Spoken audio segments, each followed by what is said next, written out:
On partage un certain nombre de choses. D'abord, on partage une relation d'amitié profonde qu'Antoine de Saint-Exupéry avait avec mon grand-père Gaston Gallimard. Ils s'entendaient très bien, il y avait des vraies complicités d'hommes entre eux. Antoine de Saint-Exupéry était vraiment reconnaissant à Gaston de l'avoir accueilli dans une maison littéraire. Et lui, il arrivait avec son expérience de jeune homme épris de découvrir le monde, la planète avec ses propres mots. Et dans une maison qui était extrêmement littéraire, il a eu peur d'être mal reçu et Gaston a tout fait pour qu'il se sente bien dans cette maison. Et donc il était reconnaissant à Gaston de lui avoir ouvert les portes de la maison Gallimard. Et ils ont lié une amitié très forte. Donc on partage cette amitié. Moi-même, j'étais assez proche de mon grand-père que j'aimais et qui m'a aussi fait comprendre un petit peu le charme, apprécier le charme de ce métier qui n'est pas toujours facile.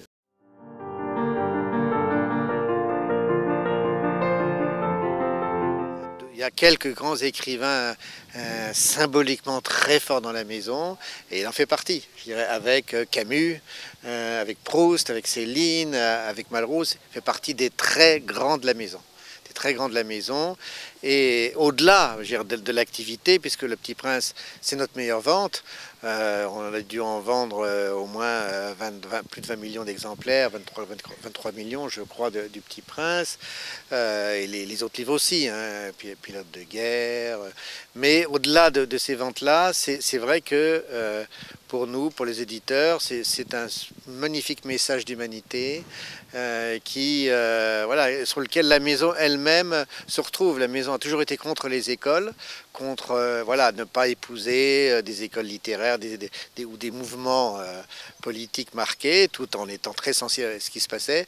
Et elle se sentait, la maison se sent, moi-même, je me sens vraiment en adéquation avec le message de Saint-Ex, qui fait partie de ces beaux messages qu'on a sur la planète.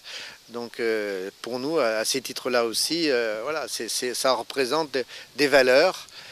Aujourd'hui où les maisons d'édition pensent à leur chiffre d'affaires, à leurs résultats, à ne pas se faire prendre un best-seller par un autre éditeur, on retrouve avec Saint-Ex le calme d'une prairie, le charme d'une conversation, le bien-être d'une amitié, et je trouve que ça vaut de l'or.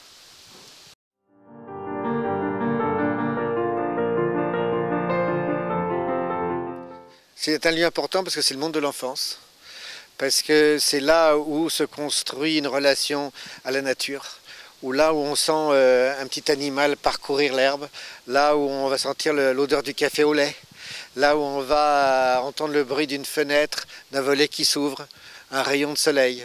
On découvre la nature, on découvre la rondeur des jours, comme dirait Giono.